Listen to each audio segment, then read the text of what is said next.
Hindi tayo iniwan sa gitna ng laban natin sa pandemya. Ang isang taong tunay na nagbigay ng pagmamahal, malasakit at kalinga sa ating mga nanay at tatay. Palakpakan po natin ang batang galing sa hirap ng sumikap. Ang batang Maynila, Yorme Ista Moreno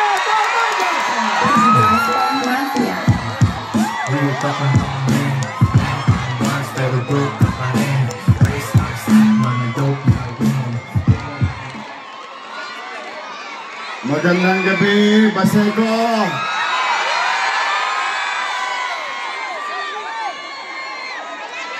Pagpasensya nyo na. Maya-maya.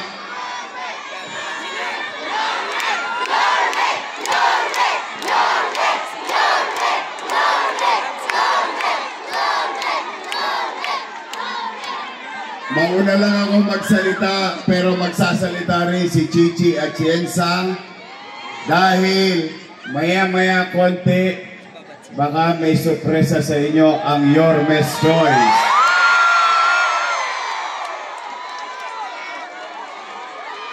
Excited ba kayong makita siya? O sige, pero bago ang lahat, nais kong magpasalamat sa inyo. Kanina, mga pag-alas 5, may report na sa akin. Nandiyan na kayo lahat, mainit pa yung araw. So malamang walang nagsahing sa bahay. Wala.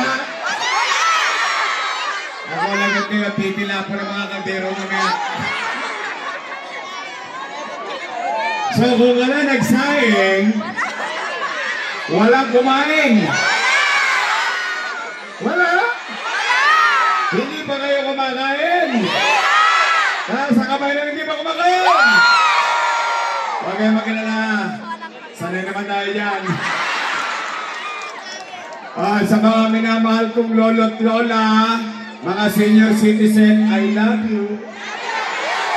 At mga batang Maynila, maraming salamat. Nako. Anyway, taos puso ang aming pasasalamat na nandyan kayo. Teka muna. Talaga? Kasi alam nyo, sa totoo lang na sobrang, pagdating ko kanina, sobrang excited ako. First time nagkaroon ng ganitong kalaking rally dito sa Baseco. Kaya, nako, huwag kayong mag-alala. Yung ipinakita natin pagmamahal sa inyo. Ha?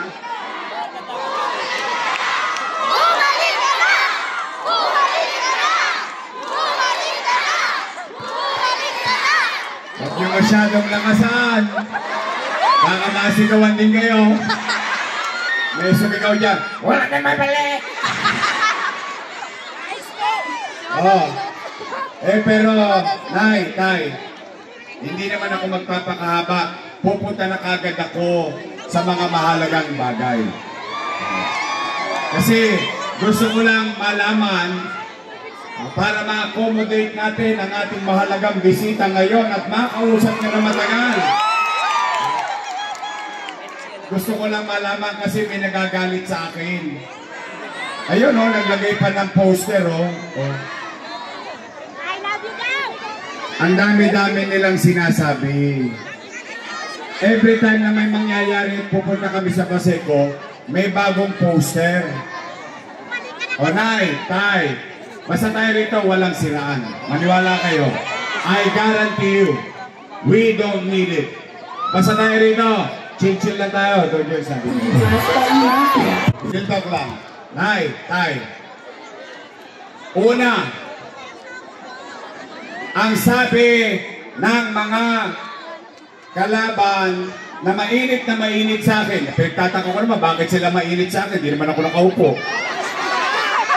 Ang sabi, pagkatapos kayong ipatawag sa Ninoy, pagkatapos kayong ipatawag kung saan, magbibigay ng 1,000 at 5 kilong bigas.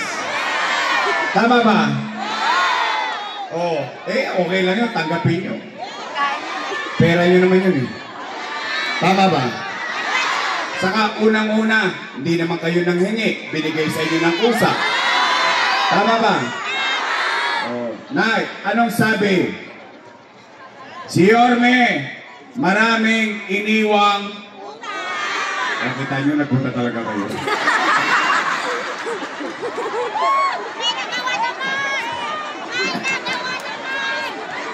Oh, sige. Nay, real talk. Kasi ito ang isa sa pinag-aalala ko noong pandemya. Nay, taas sa kamay ng may anak dito. May anak kayo, doon sa Kotle. May anak kayo lahat. Real talk. Aamin lang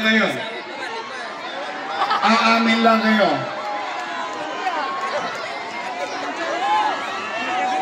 Kapag walang makakain ng anak nyo, gagawa nyo ng paraan?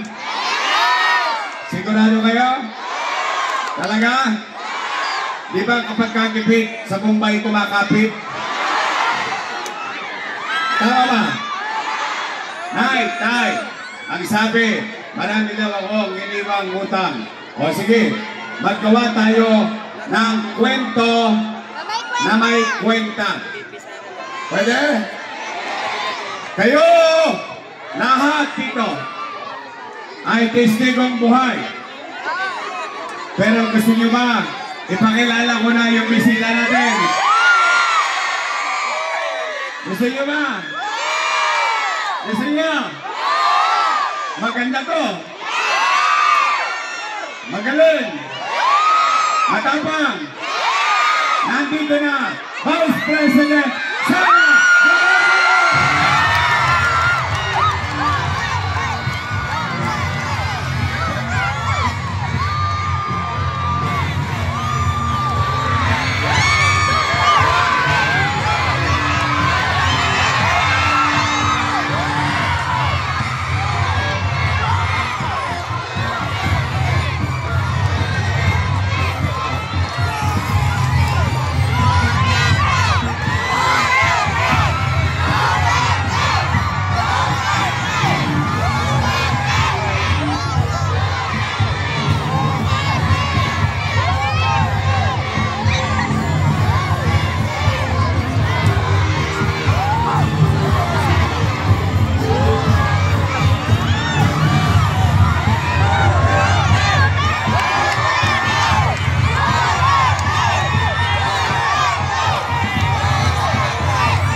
Oh, maganda ba yung bisita natin?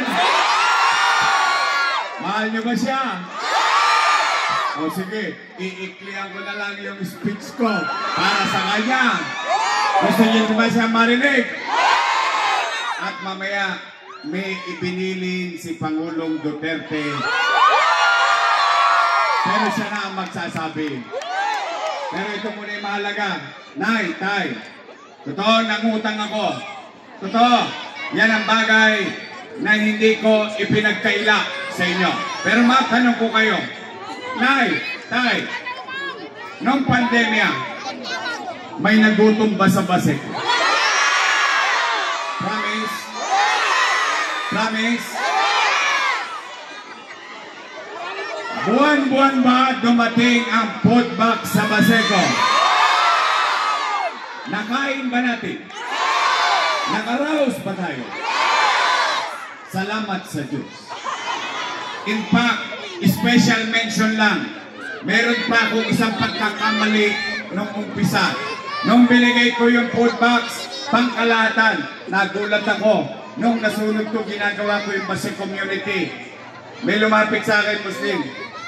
Yorme, ang sarap ng pagkain. Kaya lamang, pwede bang makisuyo? Eh sabi, bakit? Anong gusto mo? Pwede bang palitan mo yung isang dilata? Huwag yung baboy. Then I realized, tama. Kaya the following month, meron ng special marking yung food box para sa mga kapatid nating Muslim. Tama ba? So, madalit salita, sabay-sabay nga ninyong patunayan sa Maynila noong pandemya, walang nagutom sa lungsod ng Maynila. Nay, tay, pangalawa, nasunog ang Baseco.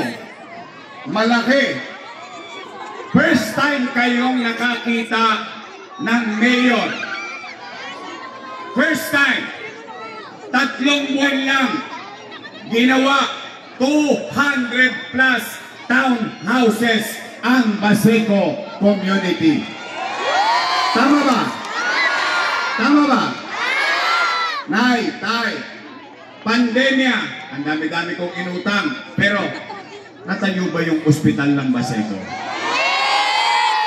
3 taon nang bukas, 3 taon nang tapos, 3 taon na akong wala, sarado pa rin.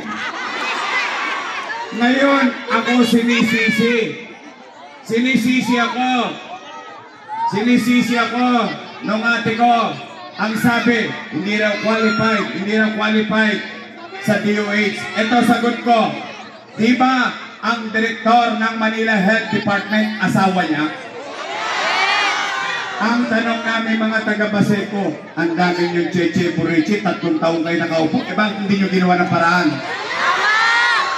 Tapos ngayon bubuksan na daw? Bakit? Ano ba meron sa Mayo? Ano meron sa Mayo? Mga taga-Baseco, o ito, kahit si Amado, nagulat siya ng ganyang kalaking ospital para sa isang barangay lang. O ngayon, hanggang dulo, hanggang doon, kayong lahat na naririto, pumunta na kayo kay Tambunting.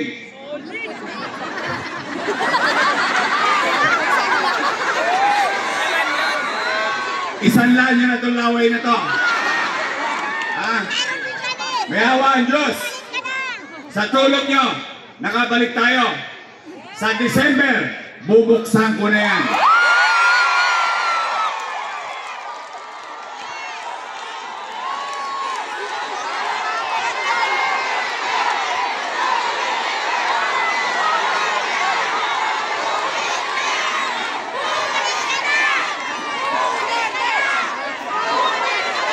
Gusto nyo ba talaga akong bumalik?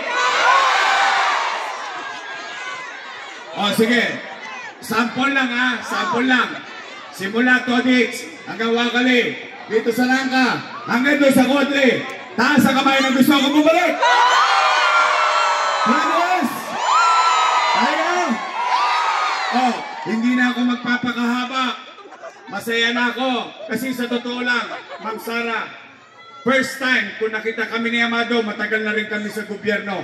Ngayon lang lumabas ng ganito ang mga taga-Baseco. Kaya sa inyo, mga taga-Baseco, tulungan nyo kami ni Chia Chensa, ni Amado Bagatsing, at ng buong Yormes Choice. Muli naming ipararamdam sa inyo ang pagmamahal ng lokal na pamahalaan ng lungsod ng Maynila. Pwede bang tulungan nyo kami?